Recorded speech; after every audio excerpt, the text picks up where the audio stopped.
Génesis 1:11. En realidad, los 11 primeros capítulos de la Biblia, los 11 primeros capítulos del primer libro de la Biblia, que es el Génesis, tratan de los orígenes de la humanidad, pero también de ese primer momento en que el plan original de Dios entra en conflicto con el mal que entra por el pecado, por el mal que entra por el ser humano oponerse al plan salvífico de Dios.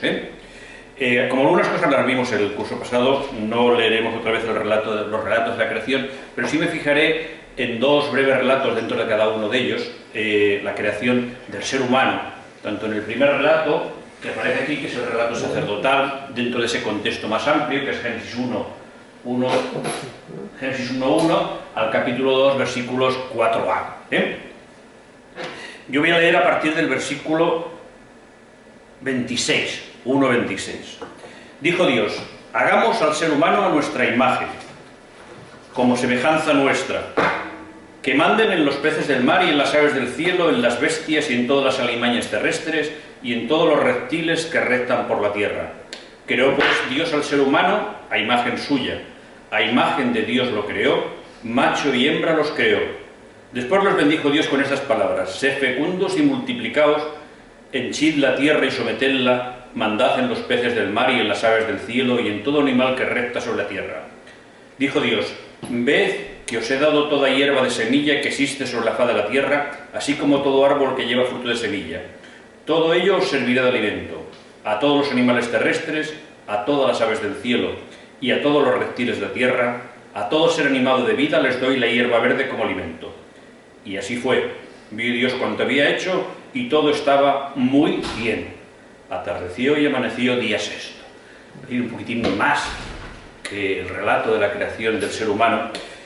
En esta traducción, concretamente de la Nueva Biblia de Jerusalén, y creo que la que tenéis ahí también, la BTI, empieza diciendo hagamos al ser humano. La verdad es que todas las Biblias no lo traducen igual. Hay algunas Biblias que dicen hagamos al hombre. No es la mejor traducción, hagamos al hombre. ¿Por qué? Porque el hombre en hebreo es ish y la mujer es isha. En cambio aquí no pone isha, sino que utiliza un genérico que es Adam. Claro, nosotros estamos acostumbrados a Adam, es el nombre del primer ser viviente. Aquí no, aún no. Adán significa simplemente ser humano. Y por tanto aquí, cuando está hablando de Adán, está hablando del ser humano en general, tanto el hombre como la mujer, indistintamente. Y eso es importante. Después, en el otro relato, sí que Adán se convertirá en un nombre propio. Aquí aún no es así. Por tanto, que nos dice Dios, hagamos al ser humano, tanto hombre como mujer, porque después lo dirá así, al ser humano a nuestra imagen como semejanza nuestra. Creó pues Dios al ser humano otra vez, a imagen suya, a imagen de Dios los creó, macho y hembra los creó.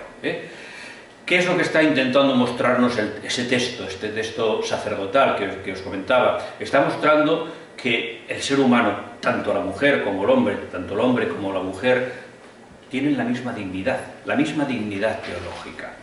No es anterior la creación del hombre a la mujer, como será en el relato que veremos posterior, en el relato no sacerdotal. Aquí en este relato crea al hombre y a la mujer al mismo tiempo. No existe una contradicción con el otro relato. Son relatos que son complementarios, son dos relatos que vienen de fuentes y de tradiciones distintas, pero que lo que quieren expresar es una realidad, en este caso teológica, y la otra es una realidad más antropológica, que no está en conflicto con esta anterior, sino que la complementa. En este relato, en el relato sacerdotal, dice que el ser humano es la imagen de Dios. Y creo que es la cosa más bonita que se puede decir, es la imagen de Dios. De tal manera que cuando yo miro a cualquier ser humano, cada vez que os miro a cada uno de nosotros, estoy viendo a Dios. Eso es lo que dice el texto. No hemos de esperar a Mateo 25 en boca de Jesús, porque tuve hambre y me disteis de comer, tuve sed y me disteis de beber. ¿Lo recordáis cuando hicimos esto? Cuando lo hicisteis a uno de mis pequeños. Bueno, aquí, ya en este texto, en las primeras páginas de la Biblia, el narrador bíblico está diciendo, poniendo en boca de Dios, que cada vez que miramos a cualquier ser humano, estamos viendo a Dios, porque la mejor imagen de Dios, la imagen más nítida de Dios, es el ser humano. Ya sea la mujer, ya sea el hombre, indistintamente. Y por tanto, esta imagen creo que es...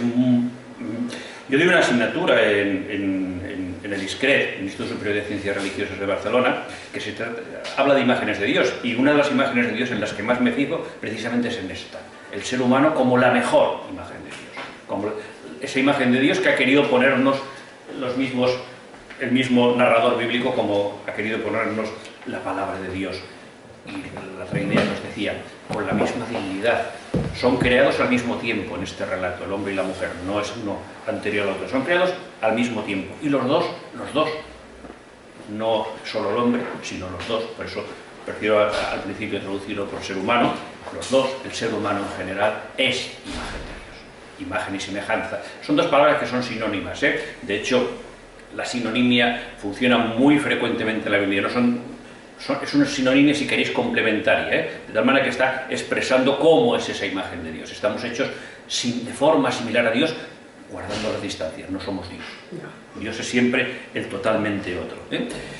¿Hay alguna otra idea para qué los crea Dios? Sed fecundos, multiplicaos, henchid la tierra. O sea que aparece el tema de la procreación. En el relato sacerdotal, la relación de pareja, la relación entre un hombre y una mujer, es para procrear.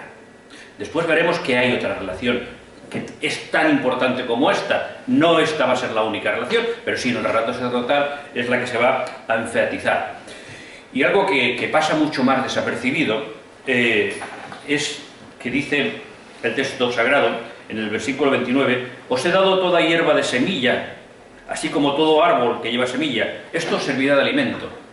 Fijaros que según el relato bíblico da la impresión de que Dios pide al ser humano que sea vegetariano.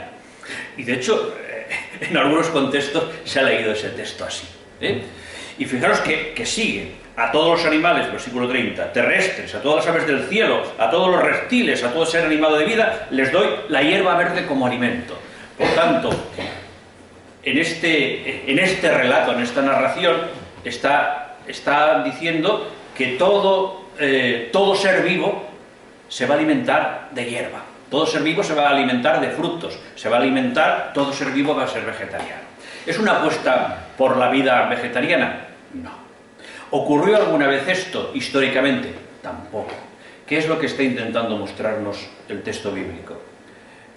Está intentando mostrarnos que en el plan original de Dios, en la creación no existe ningún tipo de violencia, no existe ningún tipo de mal, no existe violencia del ser humano contra el ser humano, pero no existe ni siquiera violencia del ser humano contra los animales.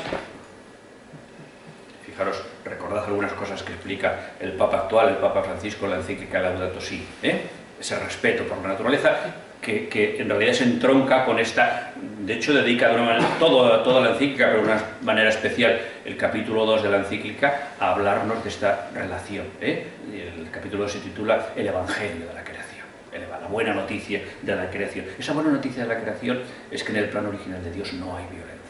Y por tanto, en un mundo idílico, insisto, que no ha existido nunca, tampoco había violencia entre los animales. Es un mundo en el que está desechada la violencia, en el que no existe la violencia. Ese es el plan original de Dios. Veremos que después entrará la violencia, pero no es porque haya sido querida por Dios. Y veremos incluso que después del diluvio hay una invitación incluso a comer carne animal. La situación ha cambiado, ha entrado el pecado en el mundo. De tal manera que aquello que era el plan original de Dios, un mundo sin violencia, el ser humano lo ha trastocado, y lo ha trastocado totalmente. Fijaros, este es el primer texto, a muy grandes rasgos. En el segundo texto, en el texto no sacerdotal, o como algunos llaman el texto levítico, levista, hay una segunda ocasión en que vuelve a hablarnos de la creación del ser humano. Es una narración bastante diferente, no me entraré en todos los detalles, pero es una narración que funciona al revés que la anterior. Y alguno puede decir, es una narración que entra en contradicción con la anterior. Sí, pero no pasa nada. Las contradicciones normalmente las vemos nosotros, que somos occidentales y, si queréis, europeos, pero estamos en el mundo del antiguo Próximo Oriente y esas contradicciones no tienen ninguna importancia. ¿Por qué? En el primer relato, en el sacerdotal, hay 7 días de la creación y hay desde los seres inferiores al ser superior o último, que es el ser humano. En cambio, en el segundo relato de la creación funciona al revés. Lo primero que crea, antes de nada, es al hombre, en este caso al varón. Fijaros, es un relato bastante diferente que el anterior. Insisto, es un relato complementario de una fuente distinta. Dice, cuando el Señor Dios hizo, capítulo 2, versículo 4b, cuando el Señor Dios hizo la tierra y el cielo, no había aún en la tierra arbusto alguno del campo y ninguna hierba del campo había germinado todavía, pues el Señor Dios no había hecho llover sobre la tierra, ni había hombre que la lavara al suelo. ¿Qué es lo que está demostrando este relato? Que para qué va a haber hierba, para qué va a haber árboles, para qué va a haber vegetación si no hay un ser humano para que lo cuide. Por tanto, lo primero que se ha de querer es al ser humano en este relato. Pero un manantial brotaba de la tierra, etc. Entonces el Señor Dios, lo primero de todo, entonces, versículo 7, el Señor Dios formó al hombre con polvo del suelo e insufló en sus narices aliento de vida y resultó el hombre un ser vivo. De tal manera que la creación del ser humano en este segundo relato es el primer eslabón de la creación, no el último como en el primer relato. ¿Lo veis o no? Sí. ¿Y qué es lo que hace después Dios? Bueno, ha puesto al ser humano, lo ha puesto en un lugar, lo ha creado, y lo ha creado ¿cómo? Como un alfarero. Ha cogido agua, la ha mezclado, arena, la ha mezclado con agua, ha hecho barro y ha hecho, con esa arcilla, ha hecho un ser humano. Fijaros que, antes os decía, Adam significa ser humano, Adamá, en hebreo, significa tierra, la relación que hay entre la tierra y el ser humano. Luego, claro, ahora ha hecho el hombre y ahora hay que alimentarlo. Luego plantó el Señor Dios un jardín en Edén, al oriente, donde colocó al hombre que había formado. Hace el que nosotros llamamos el paraíso original.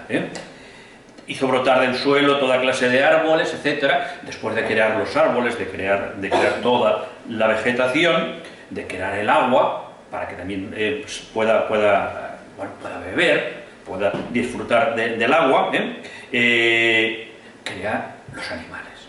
Fijaos que el orden es al revés, ¿lo ves? ¿Se ve? ¿Qué es lo que está intentando mostrar?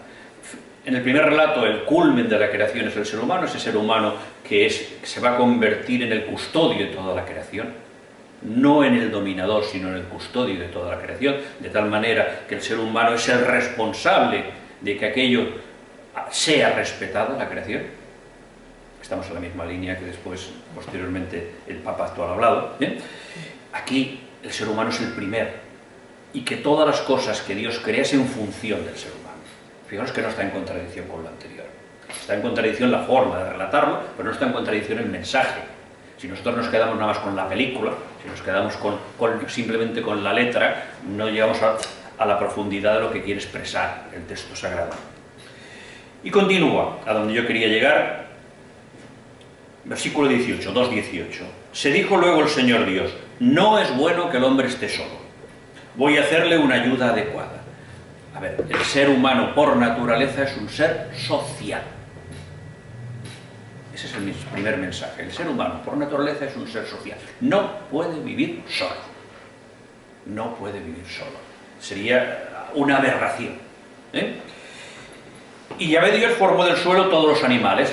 Ha creado al hombre, ha creado las plantas, los árboles, el agua, ahora va a crear los animales. ¿Y cómo lo hace también? Pues igual, vuelve a hacer de alfarero. En este relato, formó del suelo, de la Adamá, de la tierra, todos los animales del campo, todas las aves del cielo, y los llevó ante el hombre para ponerles nombre, para ver cómo los llamaba y para que cada ser viviente tuviese el nombre que el hombre le diera. El hombre, aquí sí que estamos en el hombre, aquí es Ish, no es Adam, es Ish. Ya no es tanto ser humano como hombre. El hombre puso nombres a todos los ganados, etc. Entonces el Señor Dios hizo más. El hombre no encontró una ayuda adecuada. El ser humano necesita un igual. Es una idea que es muy bonita. A veces, históricamente, a veces se interpreta este texto como una creación de la sexualidad. Y sí, pero no. Sí, pero no. Porque si nada más hubiese simplemente hubiese el aspecto sexual, que nadie se asuste, también podía haber tenido relaciones sexuales con los animales. Pues digo que nadie se asuste, porque quiero que veamos que el texto va muchísimo más lejos. es la necesidad de sociabilidad que tiene el ser humano. De sociabilidad. Entonces el Señor Dios hizo caer un profundo sueño sobre el hombre, que se durmió. Le quitó una de las costillas y rellenó el vacío con carne. De la costilla que el Señor Dios había tomado del hombre, formó una mujer, Isha, y la llevó ante el hombre, ante Ish. Entonces éste exclamó: esta vez sí que es hueso de mis huesos y carne de mi carne. Esta será llamada mujer, porque del varón, del hombre, ha sido tomada. Por eso deja al hombre a su padre y a su madre y se une a su mujer, y se hacen dos una sola carne. Bien. Aquí, fijaros que sí que hay primero el hombre y después la mujer, pero intenta mostrarnos una realidad similar, no idéntica, pero sí complementaria del texto anterior, del texto sacerdotal. Pensar que el escritor último, el hagiógrafo, que hizo la redacción final, que es la que ha llegado a nosotros y que es la que estamos leyendo, quiso ponernos dos ideas que se complementasen, no dos ideas que se contradijesen. ¿Y cuál es la idea? Fijaros, aquí es la idea, igual que en la anterior estaba hablando de una igualdad teológica, tanto el hombre como la mujer, tanto la mujer como el hombre, ambos son imagen y semejanza de Dios, y por tanto son iguales ante Dios, y son la mejor imagen posible de Dios. Cuando miro a un hombre, cuando miro a una mujer, estoy viendo a Dios. Os comentaba, aquí está hablando de una igualdad antropológica. Claro, esta expresión que yo digo, igualdad antropológica, estoy utilizando un lenguaje moderno, un lenguaje actual, un lenguaje desconocido para el autor del Génesis. Pero sí que lo expresa, y os decía, más de una vez os lo he dicho, y seguro que lo repetiré muchísimas veces más, los autores del Antiguo Próximo Oriente, los pueblos del Antiguo Próximo Oriente, las personas del Antiguo Próximo Oriente, no explican las cosas, las cuentan. Es otra forma distinta a como normalmente lo hacemos nosotros. Ellos prefieren contarlas. ¿Y qué es lo que quiere contar? ¿Qué es lo que había? Pensemos que cuando se escriben estos textos, seguramente siglo VI, o incluso es posible que el V, antes de Cristo, no había ninguna igualdad entre el hombre y la mujer. La mujer vivía sometida al marido. Primero al padre y después al marido. Esa era una realidad. ¿Qué es lo que está diciendo el autor sagrado? Eso es consecuencia del pecado, que luego lo veremos. Pero en el plan original de Dios no era así. Igual que en el plan original de Dios ambos tienen la misma dignidad teológica. Es un mundo sin violencia. En el plan original de Dios,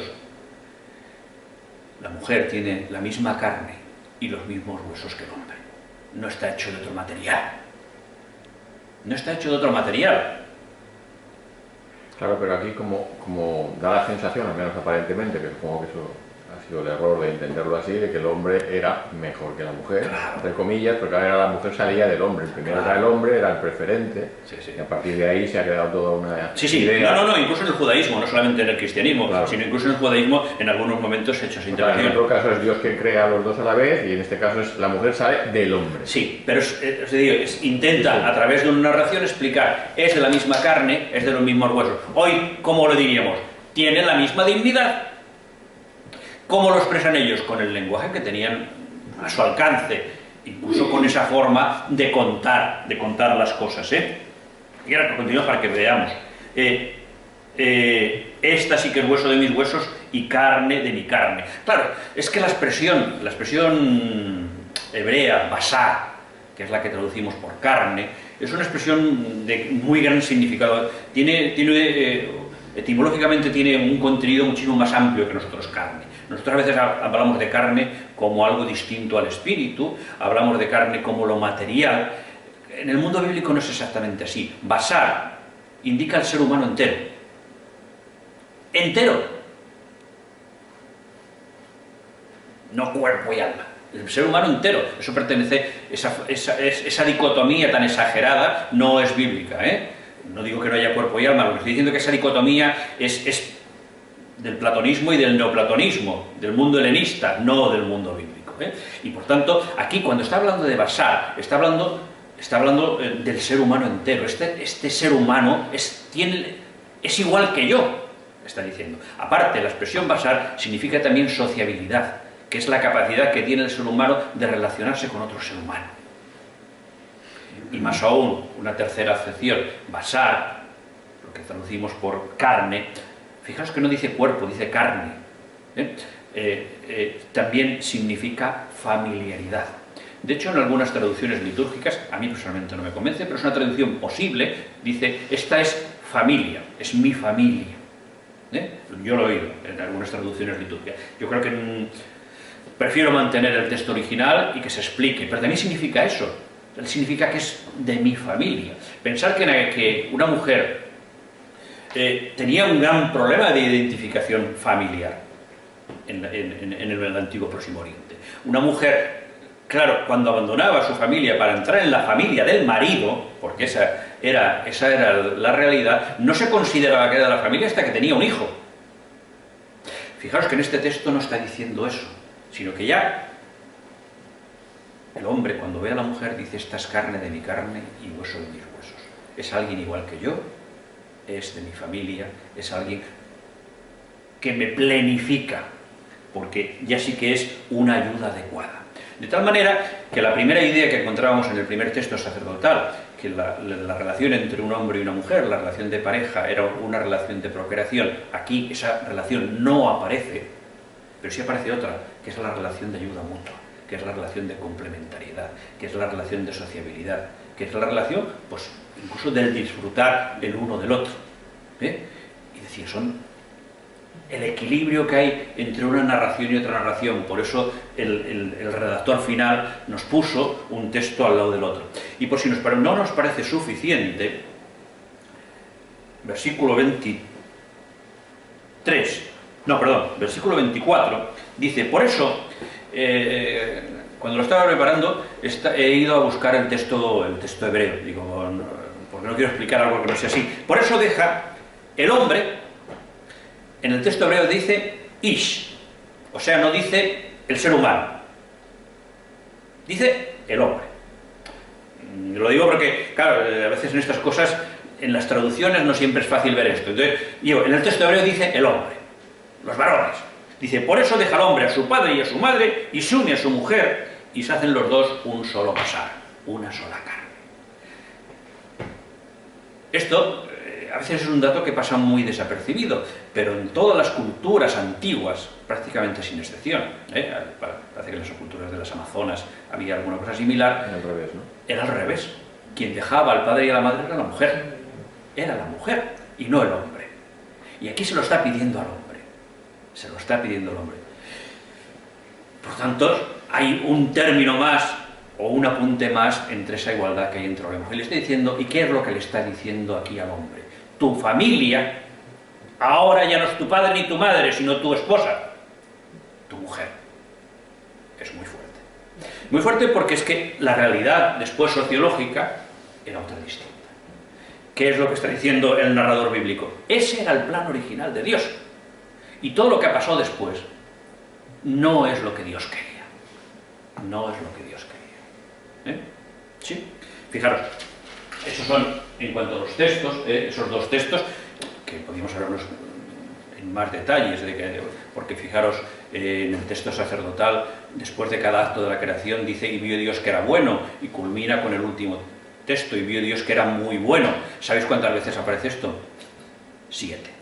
El séptimo, y Dios que era muy bueno. El 7, sabéis que es el número de plenitud, y más cuando la séptima vez que lo dice, y vio Dios que era muy bueno, es para decir, es que todo ha quedado redondo, ha quedado lo mejor posible.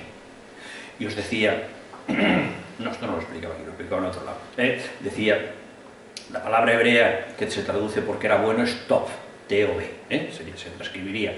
La palabra tov, cuando se tradujo al griego, lo tradujeron por kalos. No lo he explicado esto, ¿verdad? No. Se tradujo por kalos. Kalos, en griego, no es exactamente bueno, es bello. Es bello.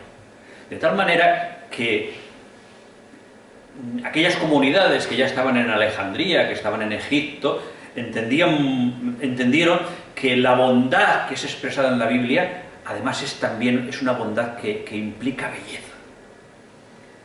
Todo lo que hace Dios es bueno y es bello. Es bueno y es bello. Pero sí, es una idea que es muy bonita. Al menos me lo parece a mí, no sé a vosotros. Y tanto. Bien, ¿Qué es lo que ocurre? Hasta aquí hemos visto capítulos 1 y 2 enteros, hemos visto el plan original de Dios. Cuando encontramos cualquier referencia en los textos, tanto veterotestamentarios del Antiguo Testamento como del Nuevo, neotestamentarios, que hacen referencia al principio, se están refiriendo a estos dos primeros capítulos. Y se están refiriendo que todo lo que se adecúe a estos dos primeros capítulos, al plan original de Dios sobre la humanidad y sobre el mundo, es, bueno, como lo ha definido el Papa Francisco, es la buena noticia de la creación. Al principio, fijaros que incluso en Jesús, cuando le hablan del repudio de la mujer, él dice, al principio no fue así. Que incluso la ponen en contraposición al texto del Deuteronomio que permite el repudio. Dice, al principio no fue así. Que es una forma de decir, en el plan original de Dios las cosas no eran así. Es lo que está diciendo Jesús. Por tanto, hay una referencia clarísima, explícita, al plan original de Dios. Y eso que vemos en estas palabras de Jesús lo vamos a encontrar con mucha frecuencia, tanto en el Antiguo como en el Nuevo Testamento, porque el plan original de Dios es este. Un plan original en el que no hay violencia, un plan original en el que el ser humano ha de cuidar de la creación, es el responsable de la creación, en que todo ha sido hecho en función del ser humano, que el ser humano, tanto el hombre como la mujer, son imagen y semejanza de Dios, que ese ser humano, tanto hombre como mujer, son iguales en dignidad teológica y en dignidad antropológica. Vale. Yo creo que hay todo un paquete de ideas que son muy actuales, que siguen siendo muy actuales, porque todo el problema que tenemos ahora de la ecología y de la cantidad de cosas que nos estamos cargando es consecuencia de que nos hemos alejado del plan original de Dios. Por eso el Papa decía que los creyentes, tanto judíos como cristianos, él hablaba de una manera especial de los cristianos, pero yo lo amplío y además estoy convencido que eso también está en la mente del Papa, porque estos días, no sé si ayer se ha reunido con 5 rabinos allí en Roma, en el plan original de Dios que creemos, tanto el judaísmo como el cristianismo en general, de las distintas confesiones cristianas, pensamos que es lo mejor posible. Ese cuidado de la naturaleza, ese respeto por la creación, ese respeto por el mundo, ese respeto por la naturaleza, ese respeto, lógicamente, de una manera especialísima por el ser humano, por cualquier ser humano. Bien, fijaros que aquí os he titulado esta diapositiva El origen del mal en el mundo. Fijaros que aquí nos va a dedicar ahora unos cuantos capítulos, 3, 4, 5, 6, prácticamente hasta el 11, hasta el final del 11, que a partir del 12 vamos a encontrar toda la historia de los patriarcas, empezando por Abraham, pero hasta el 11 vamos a encontrar el origen del mal. Va a dedicar unos cuantos capítulos. ¿Por qué? Porque el narrador quiere explicarnos que la situación que ellos están viviendo, seguramente, insisto, escribe desde el destierro de Babilonia, la situación que están viviendo es consecuencia del pecado, es consecuencia de haberse alejado de ese plan original de Dios.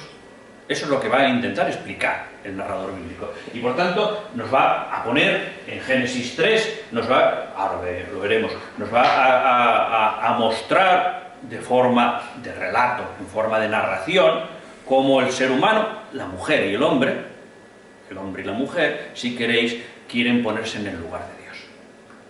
Rompen las relaciones con Dios. Inmediatamente en el capítulo 4, ¿qué es lo que pasará? Que la ruptura de las relaciones con Dios significará la ruptura de las buenas relaciones entre los seres humanos. Y nos contará el asesinato de Abel por parte de su hermano Caín.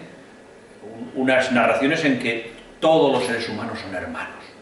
Pero cuando se ha roto con Dios, la violencia, cuando entra en esa ruptura con Dios, entra la violencia de un ser humano contra otro ser humano. Y necesariamente, después, hay una universalización del mal, los capítulos 5 y 6, que es lo que después acabaremos de una manera especialísima en el tema del diluvio. Fijaros que es toda una consecuencia, incluso si veis todo un progreso.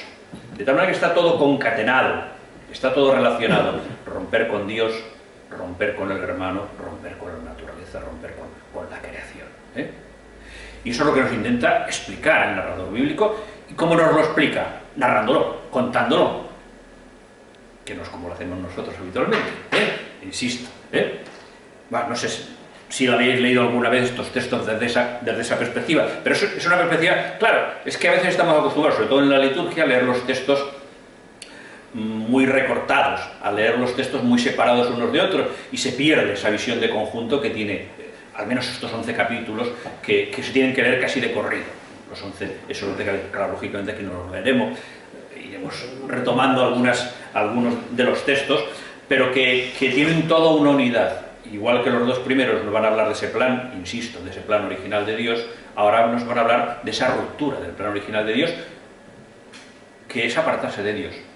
Fijaros, y nos lo va a contar, nos va a explicar un cuento, nos va a contar que nadie entienda cuento en un sentido peyorativo, nos va a contar una historia, si queréis. Lo que pasa es que a veces hemos hecho también unas elucubraciones de estos textos como si alguien hubiese estado allí filmándolo. Pues no, va a ser que no. Y en eso también ha influido muchísimo la pintura y la escultura, que ya está bien, porque como una catequesis visual está bien, pero incluso las películas, pero en algunas ocasiones también nos han apartado del mensaje que en realidad el texto quería, porque nos hemos quedado en lo externo, en lo folclórico, en lo anecdótico. Bien,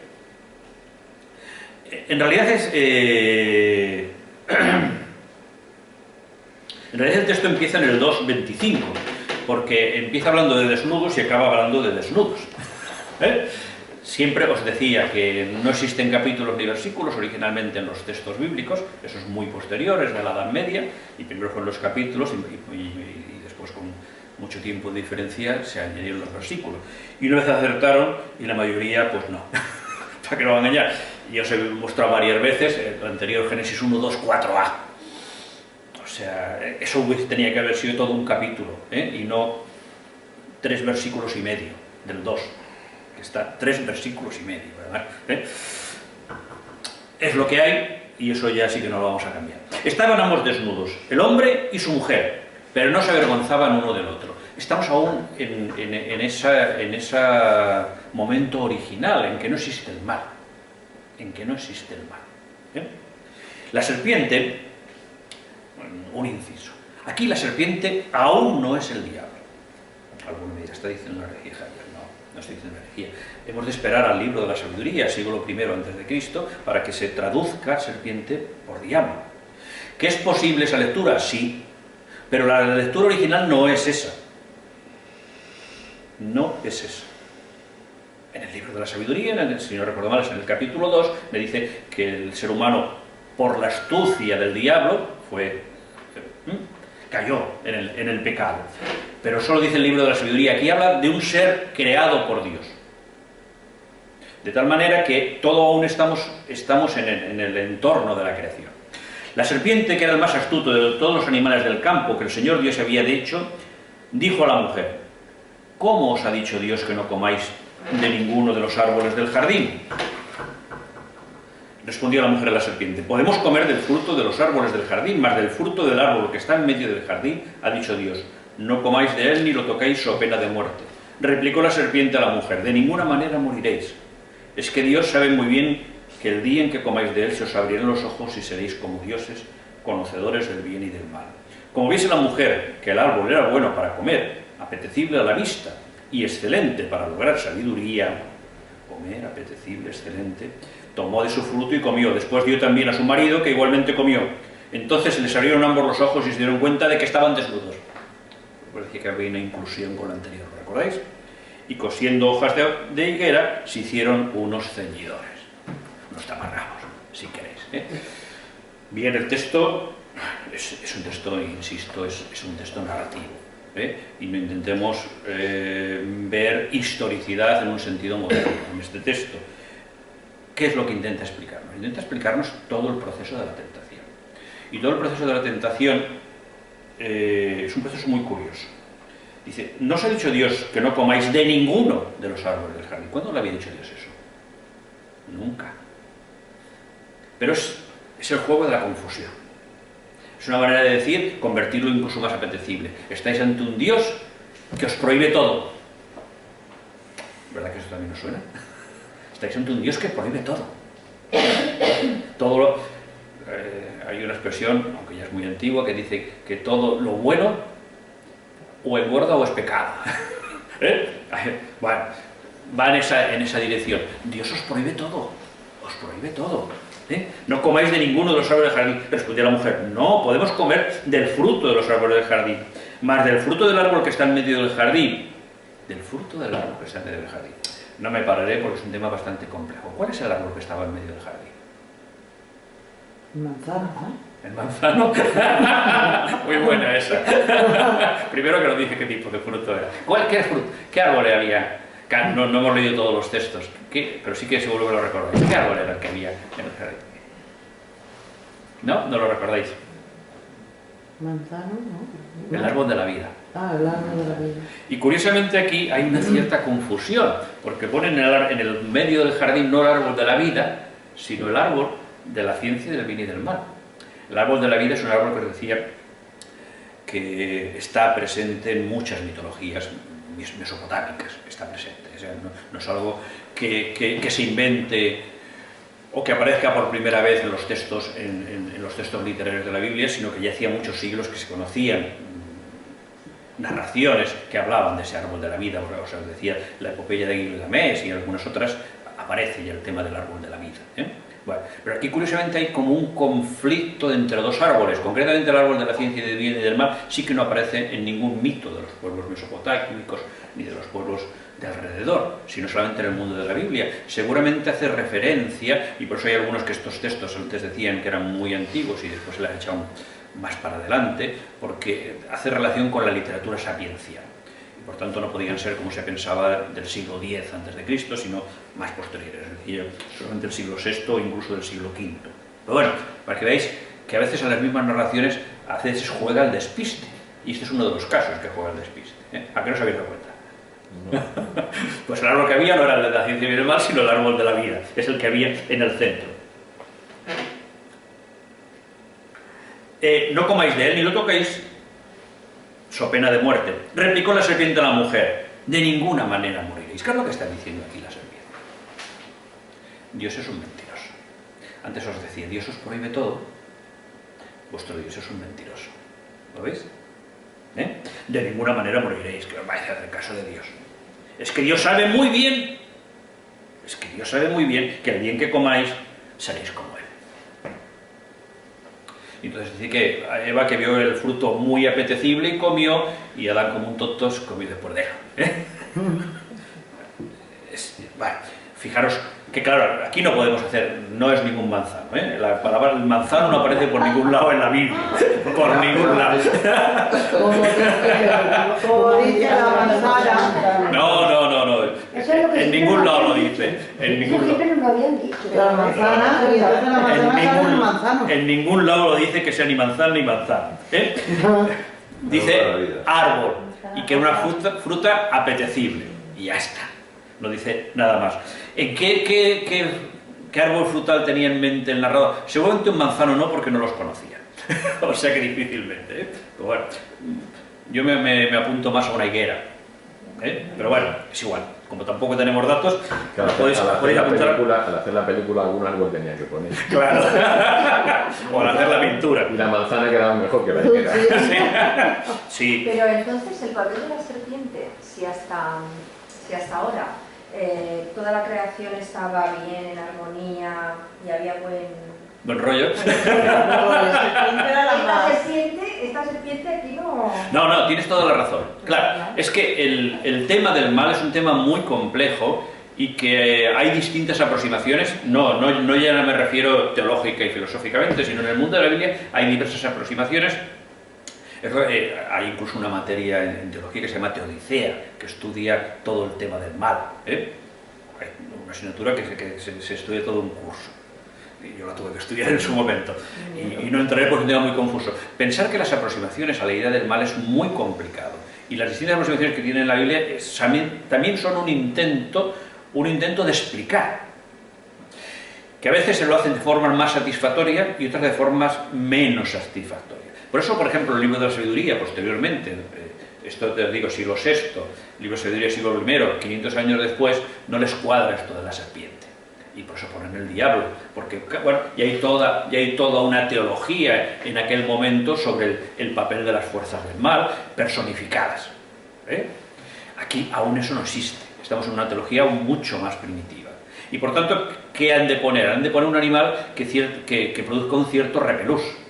Y ese cierto repelús, bueno, los reptiles, casi todo el mundo cuando ve, tiene, bueno, simplemente es así, simplemente lo que intenta es, a través de unas imágenes que eran muy comunes, pensar que la imagen, de esto no quería hablar, pero bueno, es igual, no me importa, la imagen de la serpiente está en casi todas las culturas circundantes, está en Mesopotamia, está en Egipto incluso tiene también una forma ambivalente. También tendrá forma ambivalente en la Biblia. Forma ambivalente me refiero que en algunas ocasiones aparece como personificación del mal y otras veces de la salud. ¿Os acordáis que Moisés en el desierto levanta una serpiente? Y por tanto ahí tiene... y eso se ha convertido en el símbolo incluso de las farmacias. Y por tanto hay una visión positiva.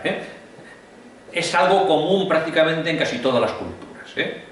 Si cogéis un buen diccionario de imágenes en las distintas culturas religiosas, yo tengo uno que es un tochazo ahí en casa, y buscáis serpiente, veréis que quedaréis alucinados la cantidad de entradas que tiene de las distintas culturas.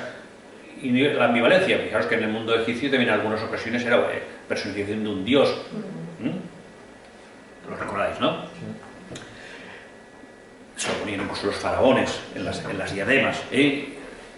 Seguramente están jugando con todos esos símbolos que para ellos estaban muy claros y no tanto para nosotros. Y bueno, y el hecho, insisto, de la serpiente que produce un cierto repelús.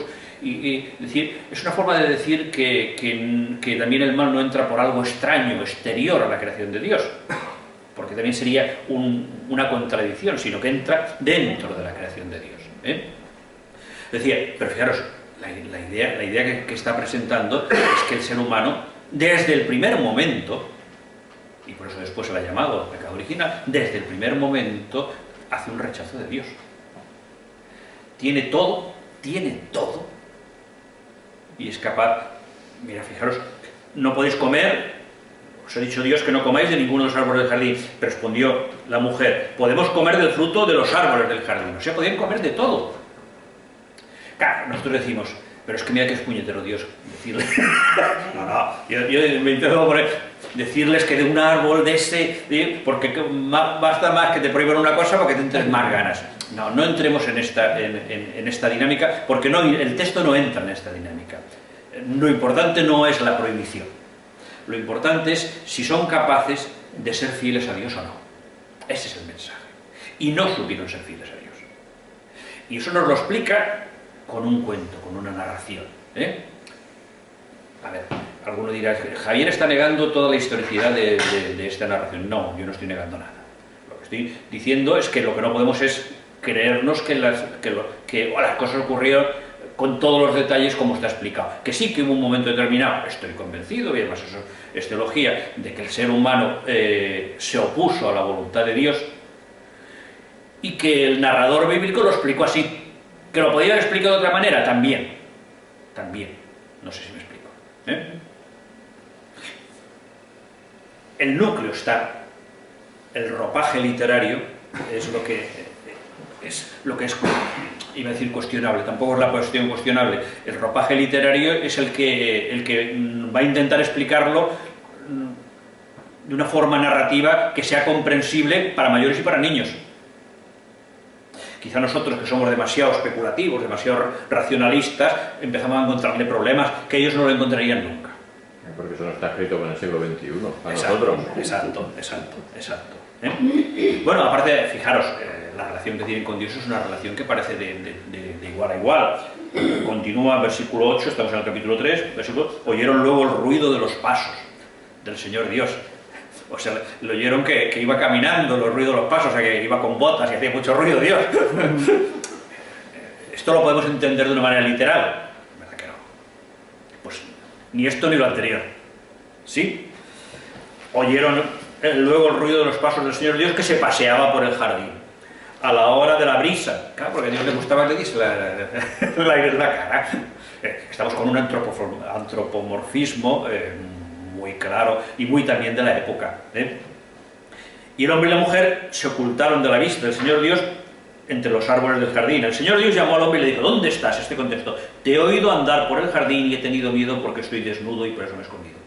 Bueno, veremos toda esa narración, que ya empieza a haber esa conciencia de pecado, empieza a haber esa conciencia de que no ha sido fiel, el miedo, aparece por primera vez la palabra miedo, ¿eh? Te he oído andar por el jardín y he tenido miedo, ¿eh? Es la primera vez que aparece el miedo, ¿eh? Y empiezan las excusas, que es curioso, que también pertenece a toda esa dinámica del pecado, las excusas. Dijo el hombre, él replicó Dios, ¿quién te ha hecho ver que estabas desnudo? ¿Has comido acaso del árbol que te prohibí? Dijo el hombre, la mujer que me diste por compañera me dio del árbol y comí. O sea, ¿qué es lo que está diciendo? Está sacudiéndose la responsabilidad, no está asumiendo su responsabilidad. Que eso es lo peor que hay. Porque lo primero para poder cambiar algo es reconocer que no lo he hecho bien. Pero si la táctica que hace aquí Adán, es decir, no, yo no tengo la culpa, la tiene aquella. Pero la cosa continúa. Dijo el hombre, la mujer que a mí se lo compañera me dio, y dijo, pues el Señor dijo a la mujer, ¿por qué lo has hecho? Y contestó la mujer, la serpiente. La serpiente me sedujo y comí. Yo tampoco tengo la culpa, otra que escurre el bulto. ¿Eh? La serpiente porque no hablaba así. No, también hablaba aquí, pero bueno, ya no. Pero fijaros que de una forma narrativa nos está explicando muy bien cómo es toda la dinámica del pecado. ¿Lo veis? Dios os prohíbe todo, Dios es un mentiroso, no, yo no soy responsable, las circunstancias. Pero si todo era perfecto, sí. ¿Por qué en un momento dado viene el mal? Eso es lo que intenta explicar aquí. A ver, la idea... Sí. Retrocedemos. Vamos un poquitín para atrás. Sí, por eso. Vamos a ver. La idea es... Os decía, esto se escribió seguramente en el exilio de Babilonia. No hemos de perderlo de vista. ¿Cómo Dios creó el mundo? En el exilio de Babilonia, la comunidad creyente, y por tanto el escritor que lo puso, que lo escribió, no tenía ni idea. No nos engañemos. Había narraciones. Y había narraciones que incluso conocían de otros pueblos. ¿Qué es lo que intenta el narrador bíblico? Hacer una reflexión teológica de la situación que están viviendo. Pero eso, si nos vamos más atrás, sí. Esas narraciones, ¿quién las escribió? ¿El mundo neandertal o quién las escribió? Las escribieron en el siglo VI. Ya. No, antes no. Antes no. Pero lo que se escribió en el siglo VI... Sí. ¿De dónde nació? Sí, es lo que estoy diciendo. Hay dos. Una, había narraciones orales, había catequesis, y había también reflexiones teológicas. Claro, reflexiones teológicas es un lenguaje muy actual. Es decir, nosotros estamos en esta situación. ¿Esta situación a qué responde? ¿Dios quiere que vivamos esto? ¿Qué es lo que hace el redactor? Hace una reflexión teológica. Vamos a ver, nosotros como creyentes estamos convencidos que movido por el Espíritu Santo. Pero es una reflexión teológica, no está intentando explicar historia. Y la reflexión teológica es decir, ¿cuál era el plan original de Dios? ¿Cuál era el plan original de Dios? Como comunidad se preguntan eso. ¿Y cómo se responden a esa pregunta? Se responden a esa pregunta diciendo, en el principio creó Dios el cielo y la tierra. Es la respuesta a la pregunta. Todo es una narración. Claro. A ver, ¿tal como están explicadas las cosas ocurrieron? No. Y que nadie me dé ahora me saque de hereje. No, sí, eso está claro. No ocurrieron así. Hay toda una reflexión teológica que decir, ¿qué es lo que Dios quería? Yo como creyente, ¿hasta dónde puedo llegar? Movido por el Espíritu Santo, ¿hasta dónde puedo llegar a entender qué es lo que Dios quería? Dios quería un mundo sin violencia. Todas estas ideas que he intentado yo entresacaros, es ponerlos de forma, es expresarlos de forma narrativa, es lo que están diciendo. ¿Adán y Eva existieron como personajes históricos? No. ¿Existió una pareja o existieron muchas parejas? No lo sabemos. ¿Que es verdad que se apartaron del plan original de Dios? Sí. Y por tanto sí que hay un pecado original, sí que hay un pecado en los orígenes. Y sí que hay un plan original de Dios. Todo eso sí. La forma de narrar todo eso pertenece a un género literario. ¿Sí? No sé si me explico. Sí. Igual que lo de la caída, igual que lo del árbol, que no es una manzana, que no es un manzano, ¿qué es lo que está intentando mostrar? Toda esa dinámica que tiene el mal. esa dinámica que lleva a apartarse de Dios. Y fijaros en el castigo. Entonces, Yahvé, el Señor Dios, dijo a la serpiente: por haber hecho esto, maldita seas entre todas las bestias, entre todos los animales del campo, sobre tu vientre caminarás y polvo comerás todos los días de tu vida. Enemistad pondré entre ti y la mujer, entre tu linaje y su linaje. Muchos textos, tanto judíos como bíblicos, han visto aquí una promesa de redención futura. Ahí lo dejamos. Él te pisará la cabeza, mejor aquí, mientras acecharás tú su calcañar. Aquí han visto una promesa de redención. Dios no abandona. Dios no abandona nunca. Que podemos leerlo después de una perspectiva mesiánica, desde una perspectiva de Jesús, sí. El texto no lo dice. También hemos de... porque yo me encontré un alumno que dice: no, aquí ya explica que Jesús y María... No, aquí no habla ni de Jesús ni de María. No habla ni de Jesús ni de María. Perdonad, siempre le quito el sonido y no se lo he quitado bien. Atiende, No, que va.